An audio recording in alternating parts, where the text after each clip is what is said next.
Okay, well, today is January 20th, 2024. Welcome back.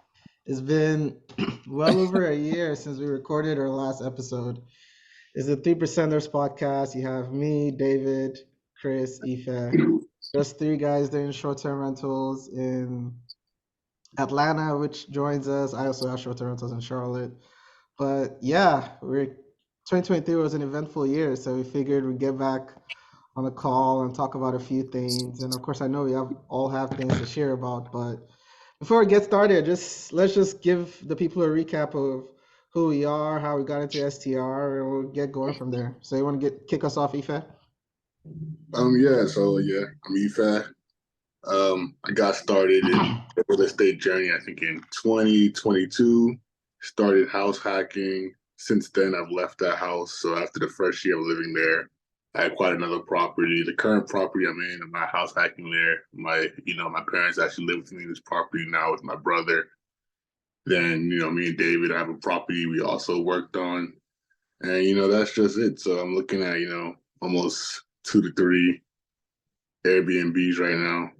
And that's pretty much it for me. Nice, Chris. Yeah, glad to be here with you guys again. I know it's been a little while. Hopefully, we can keep it going this time. Yeah, yeah, I'm Christopher Mills. I started in real estate in 2019. Started short-term rentals in 2020. We have over 35 listings now, most of them are bedroom listings. Um, and yeah, we've been dabbling in to like rehabs and renovations and just different smaller projects here lately. Just building the team, building the resources, and yeah, in 2023, it was definitely for us. It was new. See, like we weren't full fledged in the real estate industry in 2020. So like I imagine some people are starting to feel a little bit of trauma from 2020 right now, from 2023, just a little bit. It's not as bad, but just a little bit. There's like I've heard some flags and indicators that people are feeling. So, but yeah, we've definitely felt it across the board. We do property management for investors. David is one of our investors that we work with. I'm sure soon to come. Yeah, for sure, for sure. I'm sure we'll talk about that, but yeah. So we have a lot of conversation with investors, and this main thing like want to keep building like on the podcast and like building an investor community so people can kind of see like I think the main thing is people just need to be able to talk to one another and have access to one another, and it might relax a little bit because like it's kind of hard when you're like sitting there yourself and you're like, is other people dealing with what I'm dealing with? And when they hear, yeah, it's across the board, and it's not only short-term rental, it's other businesses, it's colleges, it's universities. Like even David, I don't know if I told you, but like even enrollment for like University System of Georgia is like down in 2023. So yeah, so everywhere is feeling it. So in a way that kind of it still sucks, but it's still somewhat reassuring. So yeah, but hopefully we're talking about it a little bit more. But yeah, Yeah, we've been doing that since then. So yeah, nice. And yeah, so my name is David. Obviously, I was an owner operator, so I used to manage my Airbnbs. I started back in 2018. So it's been almost 6 years now, or it will be 6 years later on this year. But yeah, so now I just pretty much an investor. Like Ife mentioned, 2023, I mainly focus on developing a duplex that we're adding to the portfolio by the Southside Beltline. Also given over to Chris, who we work with to manage our ATL portfolio. And yeah, so just without spending too much time diving into it, we can each talk about what we saw in 2023, try to provide perspective on it.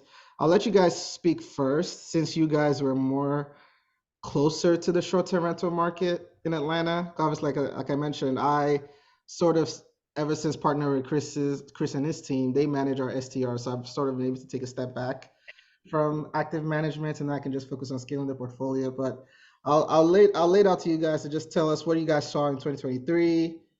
Comments, especially Chris, since you saw the previous years, and Ife, you saw the prior years. What was the main difference in 2023? So the stage is yours. Ife, you want to go first, and then I'll So, let Chris well, jump in. real quick. Okay. So I just on the podcast, I know everybody's going to be seeing this. I want to give a big shout out to David and Faye. They finished their first rehab. That is huge stuff. I know it was a lot, but congrats to you guys. Again, win's a win, man. Win is a win. It doesn't matter how it comes. You got to the finish line. You got the certificate of completion. So yeah, congrats to you guys. Hope you got to start somewhere, right? So you learn from it, and now you move on. Now you're going to be stronger the next time. So there's a lot of people, and hopefully we start getting some people to comment and such. But I'm sure a lot of people, as we reach more people, you're gonna see man, there are so many stories of people just have been in projects for several years and still haven't finished. So even and house is even smaller than what you guys got, right? So but congrats again, man. I just want to kind of give that little shout out to you guys. Appreciate it. Now we're gonna be on 2024 real strong, so absolutely. Appreciate it. Yeah, we'll talk about the duplex renovation in a separate video. So that one's a video in itself. But yeah, just diving in. So y'all tell us what you saw. Ife, want to go first? Hey man, 2023 was a different year because I started helping some of my friends that just bought houses do Airbnb. So I really got to see how prices affected the market. And last year I was doing direct bookings too, and I was pretty much booked, and I was getting 1,200 for a 1 bedroom, not even a master bedroom, 1,200 for a bedroom that people be sharing with the bathroom. This year is okay, let's say starting from the end of last year, it's man, you're not getting nothing if you don't because I can see Chris's prices too, right? So I'm damn, man, what am I doing wrong? I can't get $45 a night no more. I can't get $50. I got to drop all the way to 30, 28. And then when you start putting those in, you start getting guests that are I'm not trying to be that guy, but the lower your prices is, imagine you see somebody on Airbnb. More people are willing to pay $28 versus $35, $40, $50. So when you're listing at $28, anybody can book, and they're ready to book as soon as possible. And then I started noticing I get a lot of guests that live in Atlanta. If you live in Atlanta and you're looking for an Airbnb in Atlanta, that's kind of a red flag, right?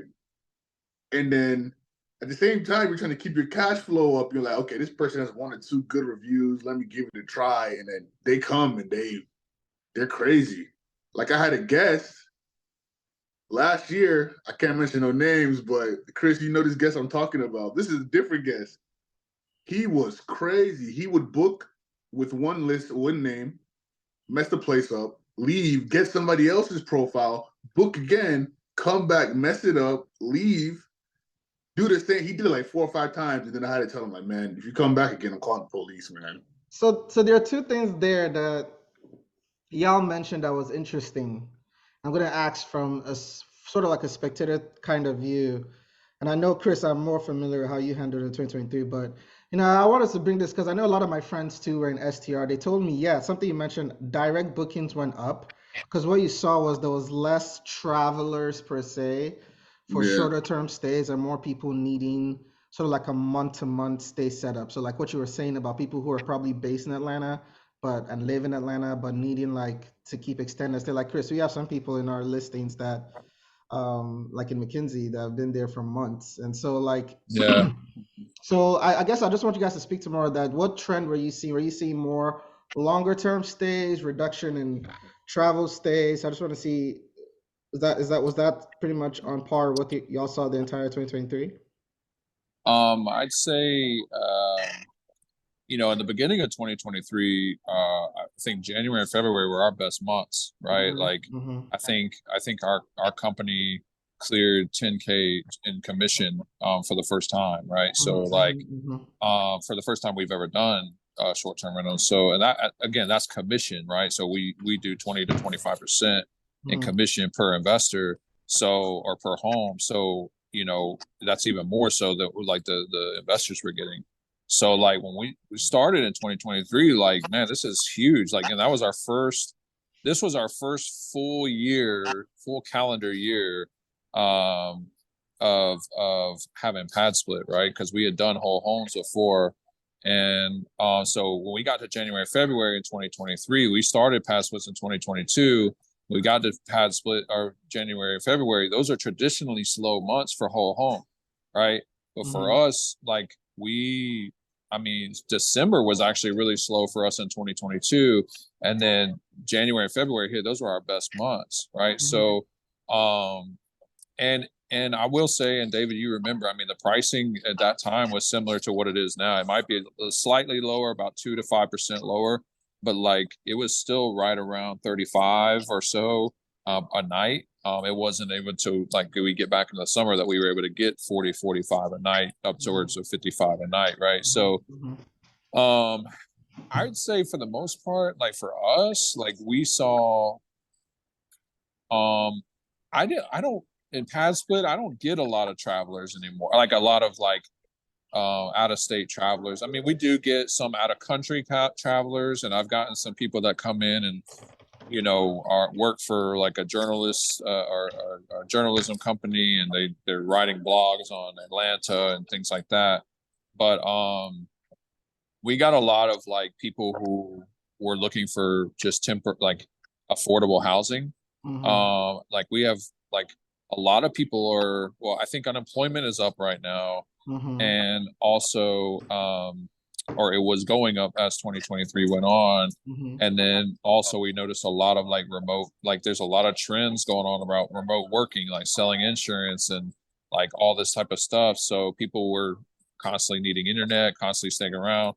And what we would see is they would just extend their stay. They would continuously extend their stay. They wouldn't book right away for, a week or 2 weeks. They might book for like a couple of days and then extend like a week or a week, next time.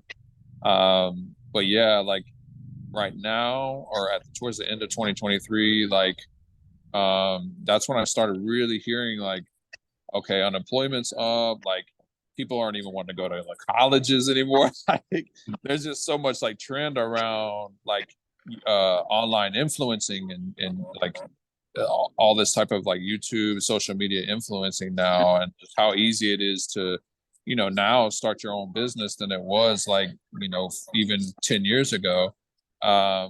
So people are like, which I understand, right? Like, there's some points where like, man, school's not for me, it doesn't work for me, whatever. But what, again, what we're seeing is like a lot of consolidating. Like people are realizing I don't need that much stuff. I just need a room and that's it, and that's where I'll live and that's where I'll stay. But yeah, I mean, if one of those things is like, as you start dropping prices, you traditionally start seeing a different demographic. But that's when you got to be like, for me, what we noticed, we have to be really strict with our vetting. Like, we're going to get a lot of people in Padssplit that don't have any reviews. It's just going to happen. And we just had to start getting really strict with our vetting and really strict with the rules. And like, first time you break a rule, like, hey, this is a strong warning. Second time it's cut off, you're out, like, it's like, no, like, I love David's quote to me. He says this to me all the time. You give people an inch, they're going to take a mile. Like, it's just going to happen every single time. So it sounds like there's a need for extra vetting because there was a need for longer term stays. And that's very on par with the trend some of my friends were saying where they were converting actually some Airbnb guests to longer term stays. I feel like it's easier to do when you're like owner occupied because then you can interact, you have a feeling or vibe of the person. But then when you're dealing with management, right? Like you guys manage properties, and we'll get into you as Ife because I know Ife's got a story there. But when you get into management, what are some of the vetting processes, for instance, Chris, that you mentioned? What are some of the things that you do? I know one thing that I really like, I see it sometimes, you list it on Airbnb, I see it in Guesty, it says, do not host again. So I see that sometimes you guys will indicate do not host again. And I know that also separately, I mentioned this, and it's something I really like about Chris and his team. You guys, in addition to Airbnb reservations, within the Airbnb reservation, you do request driver's licenses and a form of identification as well. So you have your own database of um, driver's licenses and guests. And of course, as you build on your network effects, I know I'm already answering some of your questions, but as you build on your network effects and have more portfolio, you're able to like leverage some of those vetting processes. But I just want you to touch on that for the listeners to know what to look out for, basically. Yeah. So Airbnb, like they do obviously ask for they do like the payment processing, and they do like the background checks and all that kind of stuff. Mm-hmm. You don't have just so people know that maybe watching that aren't already hosts or kind of getting into hosting. You don't have access to that as host. Like you don't have access to that information at all. Mm-hmm. You don't know. The thing is, you hope that like Airbnb's like paying attention to that stuff, but a lot of that stuff is probably like automated and AI ran and all that kind of stuff. So like people may have figured out a way to put a fake ID that may look convincing on there, right? So you just never know. Again, that's speculation, but for us, yeah, you're right. One of the things that we do is we put it in our house rules because one of the things that happens is guests like to like say, "Oh, I didn't know I had to provide my ID, and I didn't know I had to sign all this like rental agreement and such, like right off the rip." And it's like it's in our house rules. When we used to not have it in our house rules or not very clear, Airbnb would actually cancel with a refund for that. So just making sure like you're as clear and as concise as possible and precise. There's no question. There's no argument. There's no nothing to it. And then if they end up canceling, I mean, that's free money, right? Like, I Yeah. think I mean, David, you probably see, I mean, I don't have the stats right here in front of me, but dude, we make, I don't know, at least 10% in just Cancel. cancellation revenue. Yeah. Like, Yeah. I mean, 10%, like, I mean, that's double, like, then you're double booking on top of that, right? So Mm-hmm. like, so that's I heard from a mentor that I follow, when they were talking about cancellation policies, they're like strict cancellation policy is the way to go. Like you will lose so much money otherwise. And that made so much more sense when we went to Padsplit for sure. Because we ran into so many issues with people not reading the listing even then. So yeah, so we vet on that, and then we yeah, so our platform we use is Guesty. It's pretty well known in the industry. It's a very secure platform. So we get all the guest information that comes in from Airbnb. We get that, and then the agreements and the IDs and stuff. It's all housed on our password protected, like two-factor authenticated, like HIPAA protected, like database, right? Like it's just like gotta keep that out there, right? Like it's very secure. And we have like we have like a CRM essentially, so we can use that information as well, like the emails and such for some email marketing, right? But we have that information, David. Yeah, you touched on it. The do not host. That tag specifically is for our team, which is we have a communications team that deal with guests in and out. I actually just implemented an AI system myself for communication to help the team with certain questions and things like that we're constantly getting, that they're constantly having to answer. And they use that field to see whether or not we should host them again, or whether or not we should extend them again, that kind of thing. That comes up if they break a rule, especially if they check out late, if they damage the property in any way. We get that all the time. And then the other thing we noticed too, and David and I kind of spoke about this. We started noticing that like a lot of couples, people who were couples or even siblings, but mostly couples, like my boyfriend, girlfriends, or just like in these like these relationships. There's a lot of domestic issues, and it was causing a lot of issues with that. Not only that, we only had one contact, and that was for one of the people in that room, and then they break up, or in their relationship, we can't get in touch with the person they're in a relationship with, so that person's just like lingering around in the house, so it's just like it just creates a lot more headache, creates a lot of safety concerns, and if they knows like in that neighborhood in Laurel, man, like those neighbors are, some of them are starting to get a little bit hot. So we're trying to like be as cordial and be as involved with the community as possible and try to keep them up to date on what we're doing. But yeah, we've had to implement stuff like that to vet and to ensure things safety and security for our guests. Nice. No, that's good, and I think that's important. And Ife, you want to talk about some of the pitfalls when these aren't implemented? Want to give a quick summary and I story? do want to agree with what Chris said, right? So when you have two guests for one listing, that's where the problems start. That's where the problems start, because Airbnb actually only asks for one person to send their ID in. And that's where my problem started. So like I had somebody that she started on Airbnb, her and her son. She's like 50, son's like 29, right? Okay. Don't go into details. Don't go into Let me know. Yeah. just don't let you So get in trouble. they book on Airbnb, right? I'm like, okay, cool. Airbnb, fine. After like a week, I noticed that checkout day, she's kind of like ghosting me. And I'm like, okay, let me see what's up. What's going on? You trying to extend your stay? You trying to leave? Because I'm not trying to give you no details, but then the person she came with was like, hey man, you see this dude on the street, you're gonna think twice before you talk to him, because he had like all the gang tattoos on his face and stuff. And like you don't see that in Airbnb. Like, so she comes and she brings somebody else. You have no idea. You just see that it's two guests. I'm like, okay, fine. No, we can't do it in like fair, equal opportunity housing, let's not jump to conclusions, right? And then they just decide that they don't want to leave. They're just gonna stay. And like, assuming I put all these vetting processes in, like, oh, let me find out who this lady is. Let me find out who she's bringing. Let me even reduce the guest amount from the room from 2 to 1. I could have stopped this problem. But like, now you have somebody who's doesn't want to leave. You don't know where they're from. You don't know if they have a criminal background. How long did they stay for? That's important. September 21st to December 24th. No. I'm saying before they refused to check out on 1 week. They stayed for 1 week. They just refused to check out after 1 week. Okay. They just refused to check out. So I'm like, okay.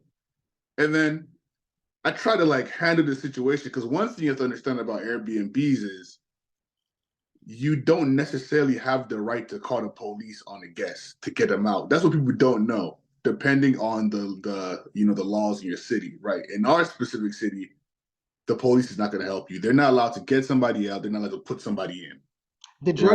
But important to note though, your guest had signed a lease with the guest, right? It doesn't matter if you sign a lease or not. If you invite and say they didn't show them a lease, they showed them a text message saying I had agreed for them to come into the house, which is there's a word, it's called tenancy by, I can't remember the exact terminology, but based on having that agreement, they are now tenants. Like for instance, David, if I invite you to my house and you sleep there for 2 days, I can't kick you out according to Georgia law, right? So now I have somebody in the house where I have no idea where they're from, no idea what their criminal background is, no idea where they actually live, with 2 other guests. You feel me? And now I'm trying to manage being an Airbnb host and trying to save my property at the same time from squatters. So that's where I now and I dealt with this from, basically 3 months, right? I dealt with this I'm calling the police, telling the police, hey, this dude just kicked my door down. The police say, well, he's a resident here. We can't do anything about that. He's allowed to get in the house any way he wants to. And then now the issue is I'm a landlord of a Padsplit. I'm allowed to go in, but now you have a tenant telling the police, oh, well, I am renting the whole property. And they don't have to prove that to the police. They just have to say they're doing that. And then the police is going to believe them. So now I'm in court battling, can I go inside my property that these people aren't even renting or not? And if you're dealing with that for 3 months, you gotta understand all your bookings that you had. Let's say you had bookings for 2 months. You don't want your guests to be in a house with somebody who you have no idea where they're from. Like, fast forward, I just had to sit down one day and say, let me see if I can find something about these guests online. I see like this dude has 4 warrants for crazy, not even regular stuff. Like it was like robbery, I would still say, it's robbery. That's where the background check comes important. Exactly. And the thing is, right, Airbnb does a horrible job at that. Absolutely. Let's be for real. I don't think Airbnb actually does background checks. I think they only really just see if your identity is a real identity. I think so. They don't check for evictions. They don't check for any of that stuff. Yeah. So, like, you have anybody come into your house, and she had like 25-star reviews. That's the worst part about it. So it's like 25-star reviews. I'm not joking. Even I'm not joking. Until today, I'm surprised. Like, what? What did I miss? Like, I guess I was just unlucky. But I'm like, I think so. I think there was some frustration versus some background. There was some frustration on the guest part as well. I think trying to be petty due to disagreement between the two. But it's still an example of why it's important for the background check and vetting process and implementing it. If you're working with the PM company in whatever city you're in, asking them these questions if you're doing pad splitting, or if you're doing it as an owner operator that is owner occupied, possibly doing a system like Chris where you're collecting IDs and implementing your own background check process. Better to be safe than sorry. Like Ife said, that was 3 months of lost revenue.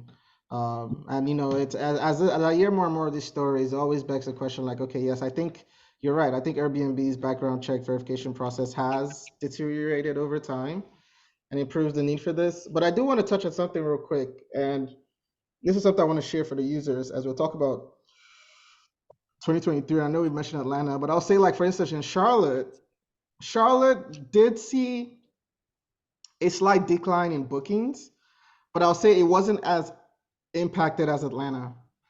And so that really had me digging, like, what's going on? Like, what was the different dynamics in Charlotte and Atlanta? And I was looking into this even last night, guys. So what I came to find out, so like there was a multifamily market report about Atlanta, which is also very important to understand that, like, and I always tell people this all the time. If you go into our YouTube channel earlier, we talked about, are we still bullish on short-term rentals? I mean, we definitely spoke about how vacation rentals will go down. And we're seeing this in Airbnb's fundamentals too, by the way. If you look at their recent financial reports, you see that they keep reiterating the same story. The percentage of bookings for their longer term bookings and their longer term stays is climbing. So that means, simply put, people are looking and seeking Airbnb more for longer term stays defined as 28 nights or longer. So basically for month-to-month bookings or month-to-month reservations, especially for furnished places, whether it's a room, whether it's a to-let apartment or a furnished apartment, or even if it's an entire home, people are seeking Airbnb for longer term stays. And this is on par with what we initially predicted back in 2022, when we mentioned about obviously seeing that because of the quantitative tightening, so Federal Reserve raising rates, you see less and less travel, less and less leisure within the United States. And this happened, those less and less, like you were saying, short-term bookings, especially as the year progressed and the Federal Reserve kept raising the interest rates. But with that, of course, with Atlanta specifically, something I did want to highlight for investors if you're in Atlanta. So Atlanta is currently experiencing an oversupply of multifamily units and apartments. So these are typically commercial real estate. So these are more than five units and above. So anything above a quadplex. So you're seeing that. So actually, compared to other Southeast cities, Atlanta's rental appreciation was much more tamed, especially in 2023. Actually, I think it went down a bit, if I'm not mistaken. And that was just largely because of an oversupply. And that's so if you think about it, as we had less and less vacation bookings, and like Chris was saying, I think past like January, February 2023, as we progressed throughout the year, we saw more and more of our bookings were longer term bookings. So as we had more longer term bookings, we're tied to the rental market. And since we saw the rental market oversupplied, especially in 2023, the fundamentals of multifamily in Atlanta dropping, I feel like personally Atlanta was also more impacted compared to other cities. And I'm just, again, using Charlotte as a reference. And also Atlanta too has something that I call an oversupply as well, an STR. Like for instance, Ife and I were talk about this with Chris too. In Greenville, you search for an STR and you see that there's like maybe 100 in the entire It's like, city. Charlotte is like 400. Atlanta is like 1,000 plus. So that's just another message to hosts to keep being competitive. Pricing is one way to be competitive. Also, Chris and I really just had a conversation recently about other ways it can begin to drive value into your properties. And also obviously another thing too is also like trying different pricing methods and strategies. But I think one thing for sure is making sure that you're aware of your operating basis or your cost basis, and also making sure you're aggressively pricing, because yeah, the market is aggressive right now. There's no two ways about it. A lot of people, yes, they're relying on direct bookings, but like you just mentioned, Ife, another thing to be important with direct bookings or be aware of is, of course, the vetting process. But of course, even when you're just playing with STR, I think that for sure is getting more and more competitive. Now, the good news, and I'll stop talking here because I know we got 8 more minutes. The good news, I think, though, is for those who remain competitive and for those who essentially are have a very good routine and system, there'll be an edge because you see a lot of people are renting like rooms in their homes, so they're owner operated, and some of this, like Chris was saying, is maybe due to the higher unemployment. So people are trying to make extra cash, and times are hard. That's the real thing. People seek to renting a spare bedroom in their home to make extra cash. So like yeah, and so you see that over time, some of that will go down. And like they could be like Ife, they run into their first bad gas and they're like, I don't want to deal with this. And I feel like when you of course have a management team and of course, or maybe you're more seasoned or tenured as an owner operator, you've seen it all. You've been there. You've seen people guess who steal your TV, guess who would do all sort of stuff. So nothing phases you over time. So I think just building that grit as well and planning for longevity definitely helps for sure. Yeah, the bumps and bruises are definitely real. You get it from all sides, especially when you're property managing for investors, because you're getting it from guests, you're getting it from the economy, and then you're getting it from investors as well, especially investors that aren't as seasoned and which wanted to they're moving and they didn't want to get rid of their house, so they thought it would be a good idea to someone told them that they would make some a bunch of money on Airbnb. So they they don't realize, like, I mean, it's still ebb and flow, like there Yeah, is still a lot of money there, but I'm just saying it's ebb and flow. Like, I mean, what you're seeing right now, like, you don't like you just kind of put that two to two together for me, like the unemployment being up, these everybody's trying to grind, everybody's trying to hustle, they're trying to figure out how they can survive. And you're right, like if you look on Airbnb right now, yes, over 1,000 stays available in the metro Atlanta area, but look how much percentage of those are owner occupied.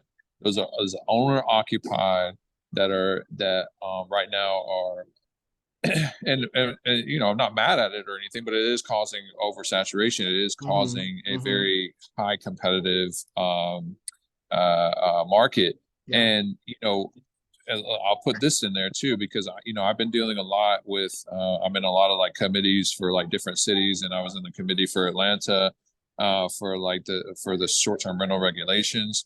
So I hear all kinds of stuff about the regulations and stuff. And so like with Airbnb, they're constantly fighting, right? So I mean, they're a public company, so they're not going to sit there and try to go down quietly, right? So they I'll kind of make this point, and then I'll be done with my little spiel. But Airbnb, when they were going through trying to be on the good side of the cities, their whole, and you see this now, like when they just came out with rooms and such, their whole like motive now, business model, is to try to push towards owner occupied and trying to get people who are, because that's how Airbnb started. The owners were living in a college dorm and they rented out air mattresses inside their space, and they want to keep doing that. They don't want to side with the whole investors coming in and buying up houses and all that stuff. That they're trying to play as if they're not on that side. And plus, it's more of an emotional story to be like, hey, Susie Lou, like, she's an older lady in the community and she's just trying to make some extra money for like during her retirement or whatever. Like, and it kind of turns more into a story than an investor coming in and like, oh, I'm going to buy up a bunch of homes and stuff like that. See, Airbnb doesn't they're cool with it, but they're not like trying to voice on that, if that makes sense, right? Yeah. So that's kind of a big thing too. Then you just Yeah. gotta, that's some adversity you have to face. Yep, yep. And Airbnb rooms was a key one because, like I mentioned, that was just Airbnb cementing that they want to expand on the pad splitting as a business model. You're absolutely right. There seems to be a favoritism with owner occupied. And honestly, I can't really hate on that because this is the truth. And this is the feedback I keep getting. Not every PM team has a really good system. Chris, I mean, I'm sure you've learned firsthand the things we've had to come up with to make it work. Because I try to explain to people, owner occupied and property management will not go the same because the guest mentality will be different too if they come into a home and know like, oh, the owner lives here too, versus they come in and know like it's only other guests here. The mentality is different, how the Yeah. guests operate is different. So there are other things that Chris and I, for instance, on the side, just from my experience running the business and having other properties as well that I manage, talking about how to build your management system to essentially accommodate some of those things. So that's another thing as well to make sure if you're an investor working with the Padsplitting team to talk about. But for sure, I think that owner occupied, that shift towards Airbnb rooms, owner occupied rooms, and of course, coupled with the downturn in the economy and people wanting to make extra cash, yes, definitely led to an oversaturation of supply in Atlanta. If any final comments? Hey man, simple words for me: protect your property the right way, so you don't have to start protecting it in the middle of bookings. Make sure you do everything ahead of time, so that you're not just going with the flow when you have one, two, three bad guests. Like, do the foundation work. Like, now I've gone back to the basics, redone all my listings, and now I'm pretty sure I won't have problems going forward. But like, I wish I had done this 4 months ago instead of doing it now, because I lost Yeah, 4 months of money instead of 1 week of money. So yeah, just keep that in mind, that you gotta do it the right way before you yeah. get messed up. Yeah. And my very parting comments to investors is please always keep in mind your cost basis.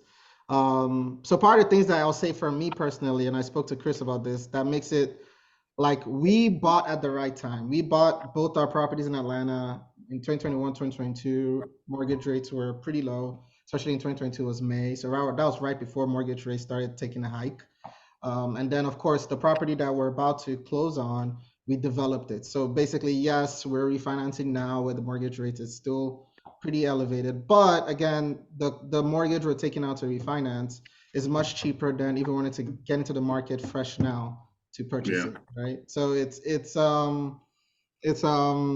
really nice, and so it's important to always keep in mind your cost basis, because in times like this, and this is my message to all investors, it's key to trim fat and keep costs low. And so with that, we wrapped up another episode of Three Percenters. We're about to sign off here. 2023 was definitely a tough year, but I think, yeah, all in all, we'll be fine. Take care. Yeah. Peace. Yeah. Thanks, guys. Bye.